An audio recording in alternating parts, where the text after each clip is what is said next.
पुनर्जन्मर सत्यता कौन? कौन मनीषर मृत्यु पर आत्मा पुणी थरे जन्म निए? पुनर्जन्म केवल हिंदू धर्म ही कहीं हुए? टीवी मीडिया रे देखा जाउथुबा पुनर्जन्म कहानी रे केते सत केते मिछ रहिछि? एसबु प्रश्नर उत्तर जानिबा आजिर वीडियो रे। वीडियो को शेष पर्यंत देखंतु। वीडियो भल लागिले लाइक कमेंट शेयर करंतु। नुआ वीडियो देखिया पई चैनल को सब्सक्राइब करंतु। आमे मनीष माने अन्य जीवजंतु मानक तुलन में अधिक भावुक होइथांती। आमे आरंभरू एक समाजर अंश भाव बंची आसुचे। आमे सारा जीवन पाई अनेक संबंध तैयारी करथांती। आमर सारा जीवन परिवार सहित बीती थाए। तेणु आमे सबुबेले चाहंती आमर प्रिय परिजन सबुबेले आम पाखरे रुहंतु।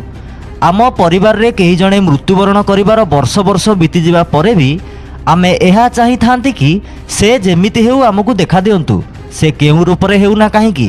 तेबे ए सबु आपण केमिति भाबंती जे मृत व्यक्ति वर्ष वर्ष बीती जिबा परे से पुणी थरे जन्म नेब आउ पूर्व भली जीवंत अवस्था रे आपणक आगे आसी छिड़ा होई जिवो। प्रकृत रे आमे समस्ते चाहंती प्रकृतिर नियम भांगी जाऊ। विज्ञान मिछ प्रमाणित हो जाऊ पछे सबु किछि आम चाहिबा अनुसार हेउ, जहा कदापि संभव नुहे। कारण जेतेबेले पुनर्जन्म विषय को नहीं वैज्ञानिक आधार और तार्किक विचार करा जाय थाए, पुनर्जन्म भली कथा को स्वीकार करिबारे अनेक किछि बाधा आसी थाए। जेमिति कि पुनर्जन्मर आधार कौन? आपण कहिबे पूर्वजन्मर स्मृति। एबे आपण को प्रथमे बुझिबा दरकार जे स्मृति कौन। स्मृति हेउची आम मस्तिष्क रे संग्रह होई रहितिबा एमिति किछि गुड़िए कथा जहाकू पिलादिनरू परिवार समाज टीवी मीडिया रु देखि देखि शुणी शुणी आसुछु, जहाकू बारंबार शुणी शुणी आमे बड़ होइछु। उदाहरण स्वरूप मु पिला बेले महाभारत सीरियल देखिछि। तेणु सेथिरे अभिनय करुथुबा चरित्र विषय रे मोर आज भी मन अछि। कुहा जाए जे जेतेबेले अभिमन्यु माँ गर्भरे थिले धनुर्धर अर्जुन तांको पत्नी को चक्रव्यूह को भेद करने कौशल विषय शुणाउथिले। तेणु अभिमन्यु माँ पेटरू चक्रव्यूह भेद करने विषय जानिथिले, किंतु चक्रव्यूहरु केमिति बाहरिबे से कथा अभिमन्यु जानि नथिले। कारण से कथा अर्जुन कहिबा समय तांको माँ सोई पड़िथिले। तेणु महाभारतर ए कथारू आपणकू लागुथुबो जे माँ गर्भरे थिबा छुआ भी शुणिथिबा कथा मने रखिपारे, किंतु आम मतरे यह बिल्कुल मिछ गालु गप। कारण जो माने पिलादिनर कथा को शुणाती से माने सेतिरे बढ़ई चढ़ई मसला लगे कही थांती। मु लक्षे थर मने पकेइबाकू चेष्टा करिछि जे महाभारत सीरियल पूर्वरु मु आउ को सीरियल देखिछि, मोर मने नाही। हेई पारे आपणकर मने थाई पारे।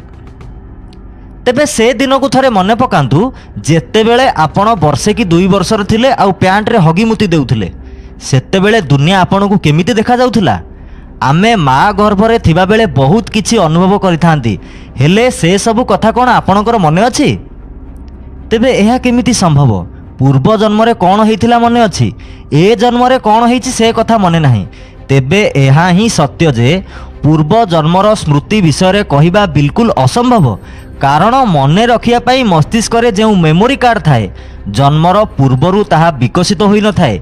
एमिति कि जन्म हेबा परे मध्य स्मृतिर विकास पाई समय लागि थाए। एथि पाई पिलादिनर किछि कथा आमर मने रहेनी। पाखापाखि 3.5 वर्षरे जेतेबेले आमे कथा कहिबा शिखि थांती ता परर कथा आमर मने रहे। अर्थात आमे जेतेबेले जन्म होइतिले सेतेबेले आमे बिना सिम कार्ड बिना मेमोरी कार्ड थिबा मोबाइल भली थिले, जार कौनसी परिचय नथिला। सेतेबेले आम स्मृति रे केवल आमको बंचई रखिबार सूचना, जेमिति कि भोक लागिले कांदिबा आउ एक इमरजेंसी नंबर रूपे माँ को डाकिबार सूचना थिला, जहा आमको बापा माँ को डीएनए रु मिलिथिला। एहा परे धीरे धीरे मस्तिष्क शिखी शिखी विकसित हैला। देखि देखि शुणी शुणी अनुभव करी करी आमर स्मृति तैयारी हैला। किछि लोकंकर मस्तिष्कर विकास तीव्र गति होइथाए, किंतु स्मृति विकासर अंश होइथाए। एहा कौनसी कॉपी पेस्ट डाटा नुहे। किंतु किछि लोक एक कथा कहती जे जदि पूर्वजन्म कथा मने रहेनी छुआ मार स्तन को खोजी निए केमिति? एहार उत्तर बहुत सरल। आमर जीन रे सबुठु प्रथम गुण हेउची बंची रहिबार चेष्टा। अति सूक्ष्म शुक्राणु मध्य बंची रहिबा पई गति करुथाए। आमर जीवन कोशिका मानकर जन्म नेबा एवं मृत्यु उपरे निर्भर करिथाए। जेतेबेले कोशिका जन्म नेबार हार अधिक रही थाए से समय को युवक अवस्था कुआजाए। आउ जेतेबेले कोशिका गुड़िकर मृत्युर हार अधिक रही थाए से समय को वृद्ध अवस्था कुआजाए। अर्थात आमर मस्तिष्क प्रत्येक समय कोशिका गुड़िकर जन्म मृत्युर खेल अनवरत चली थाए। सेथिपाई वृद्ध अवस्था किछि किछि कथा मने रहे नाही। दिने एमिते एक समय आसे कोशिका गुड़िकर जन्म मरणर खेल संपूर्ण भावे बंद हो जाए, जहाकू मृत्यु कहा जाए। आमर सबुठारु महत्वपूर्ण अंग हेउची मस्तिष्क। जदि आपणक मुंड को किए पिटी दिए मस्तिष्क गड़बड़ हो जाए, मनीषर मेमोरी फेल हो जाए, मनीष कोमा को चली जाए, किछि क्षेत्र में मनीष मृत्युवरण करिथाए। तेबे मृत्यु आकस्मिक हेउ किंबा वृद्ध अवस्था हेउ सबु किछि स्मृति जेउ कोशिकार थाए ताहा नष्ट हेबाकु आरंभ करे। मृत्युर किछि समय परे शरीर रे थिबा बैक्टेरिया तांको काम आरंभ कर दियंती, जेउतिपाई मृत शरीररु दुर्गंध बाहरे। तापरे जेउ मस्तिष्क रे हिंदू सॉफ्टवेयर थाए ताकू जळै दिया जाए, जेउ मस्तिष्क रे मुस्लिम सॉफ्टवेयर थाए ताकू माटी रे पोती दिया जाए। जणे धुआं हे जाए आउ जणे माटी हे जाए। तेबे विचार करंतु पुनर्जन्म पाई आउ कौन बंची रहे?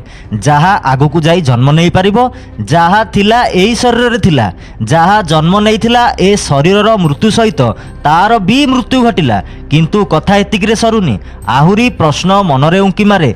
शरीर सिना भौतिक थिला, नष्ट हो गला, स्मृति तो भौतिक नुहे ना, ताहा केमिति नष्ट हो जिवो? स्मृति, भावना, सूचना एवं भाषा अदृश्य होइथाए। ठीक जेमिति मोबाइल एवं लैपटॉप रे चलुथुबा सॉफ्टवेयर जहाकू केबे देखि हुए नाही। जदि आपण एक कथा भाबुथांती तेबे भी कथा सरीनी, आगकू शुणंतु। जेमिति एक अदृश्य सॉफ्टवेयर को सुरक्षित रखिया पई एक भल पेन ड्राइव किंबा हार्ड डिस्क दरकार होइथाए, किंतु सॉफ्टवेयर चलिबा पई मोबाइल किंबा लैपटॉप दरकार होइथाए। ठीक सेही भली आत्मा प्रकृत रे जहाकू आपण आत्मा बोली कहिथांती ताहा आम मस्तिष्करू उत्पन्न होइथिबा चेतना। मस्तिष्करू अलगा हेबा परे तार कौनसी अस्तित्व थिबार प्रमाण नाही। जदिओ चेतना भौतिक नुहे, किंतु तार सृष्टिकर्ता एई भौतिक मस्तिष्क केउ आत्मा नुहे। जेमिति मोबाइल लैपटॉप सॉफ्टवेयर रो कौनसी निजर अस्तित्व नाही। भौतिक लैपटॉप आउ मोबाइल द्वारा ही सॉफ्टवेयर रो अस्तित्व रुहे। ठीक सेमिति जीवंत शरीर बिना आत्मार अस्तित्व संभव नुहे। बिना आत्मारे पुनर्जन्म संभव नुहे। तेबे पुनर्जन्म को नहीं करा जाउथुबा दाबी गुड़िक प्रमाण करिया पई सेही भली प्रामाणिक तर्क भी जरूरी। जेमिति अनेक थर पुनर्जन्मर कथा कहूथुबा छुआ तार परिवार रे कथा कही थाए, परे ए कथा को नहीं समाज रे चर्चा हुए। आमे मीडिया रे देखिछु जे प्रथमे पिला को से दाबी करुथुबा घर को निया जाए। पिला को गुप्त रहिथिबा कथा पचारिले से उत्तर देई पारेनी। से पिला सेही कथा कहे जहा समाजर लोक पूर्वरु जानि थांती।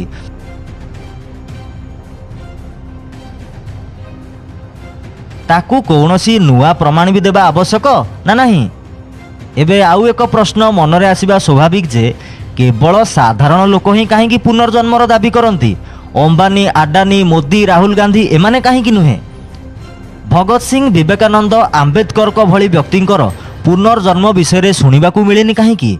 एहार कारण हेउची एमानक विषय आपण पूर्वरु जानिछंती।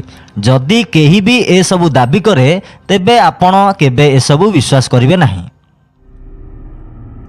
सबुठु अधिक पुनर्जन्मर कहानी हिंदू धर्म रे देखिबा पई मिले। हिंदू धर्म रे 84 लक्ष जुनिर कथा कुहा जाइछि, किंतु ए बाबदरे विज्ञानर मत अलगा। जदि पुनर्जन्म को मानिबा तेबे आज जाए जेते पुनर्जन्मर दाबी करा जाइछि सेमानक मध्यरु केही आज जाए कहि नांती जे सेमाने पूर्व जन्म रे पशु पक्षी, गध, घोड़ा किंबा पोक थिले। किंतु आत्मार अवधारणा अनुसार आत्मा सबु जनिरु गति करी करी मनीष जनि को जाए। पुणी प्रश्न उठुछि जे पुनर्जन्म केवल अंचल एवं जिल्ला रे सीमित काहेकि? केही आज जाए कहि नांती जे मु पूर्वरु आफ्रिका रे जन्म नेइथिली कि जापान, चाइना रे जन्म नेइथिली। ए आत्मा सबु देशर बॉर्डर डेई आउ केउ देश को जाउ नांती काहेकि? जदि पुनर्जन्म थांता तेबे छुआ निज मातृभाषा व्यतीत अलगा भाषा भी शिखि पारि थांता। କିନ୍ତୁ ଆଜି ଯାଏଁ ଏମିତି କେବେ ହେଇନି। ଏଥିରୁ ପ୍ରମାଣିତ ହେଉଛି ପୁନର୍ଜନ୍ମ ନିହାତି ଏକ ଅନ୍ଧବିଶ୍ୱାସ, ଯାହାଦ୍ୱାରା ଲୋକଙ୍କୁ ଭୁଆଁ ବୁଲେଇ ରଖାଯାଇଛି। ଗୋଟେ ଆସ୍ତିକ ତାର ଅନ୍ଧବିଶ୍ୱାସକୁ ଠିକ୍ ବୋଲି ପ୍ରମାଣିତ କରିବା ପାଇଁ ବହୁତ ପ୍ରକାର ଗାଲୁଗପ କୁତର୍କ ଦେଇଥାଏ। ବେଳେବେଳେ ଶିକ୍ଷିତ ମଣିଷର ବୁଦ୍ଧି ବି ତାକୁ ଧୋକା ଦେଇ ଅନ୍ଧବିଶ୍ୱାସକୁ ବିଶ୍ୱାସରେ ବଦଳାଇବା ପାଇଁ ବାଧ୍ୟ କରିଦିଏ। ଟିଭି ମିଡ଼ିଆ ଇଣ୍ଟରନେଟ୍ର ବହୁଳ ଅପପ୍ରଚାର ପାଇଁ ଆଜି ସମାଜରେ ଅନ୍ଧବିଶ୍ୱାସ ଓ ପାଖଣ୍ଡତା ଚରମ ସୀମାରେ ପହଞ୍ଚିଲାଣି। ଶେଷରେ ଗୋଟିଏ କଥା କହିବୁ, ନିଜର ଅନ୍ଧବିଶ୍ୱାସକୁ ତ୍ୟାଗ କରନ୍ତୁ, ମୂର୍ଖ ହେବା ବନ୍ଦ କରନ୍ତୁ, ତର୍କ କରିବା ଶିଖନ୍ତୁ, ପ୍ରଶ୍ନ କରିବା ଶିଖନ୍ତୁ। ସମାଜରୁ ଅନ୍ଧବିଶ୍ୱାସ ହଟିଲେ ହିଁ ଆମ ସମାଜର ଉନ୍ନତି ହୋଇପାରିବ। ভিডিও ভাল লাগিলে লাইক করন্তু, ভিডিওକୁ সেয়ার করন্তু, কমেন্ট বক্সরে নিজর মতামত দিয়ন্তু। নূয়া ভিডিও দেখিয়া পাই চ্যানেলକୁ সবস্ক্রাইব করন্তু, বেল আইকନରେ ক্লিক করন্তু। দেখা ହେବ ଆଉ ଏକ ନୂଆ ଶିକ୍ଷଣୀୟ ଭିଡ଼ିଓରେ। ନମସ୍କାର।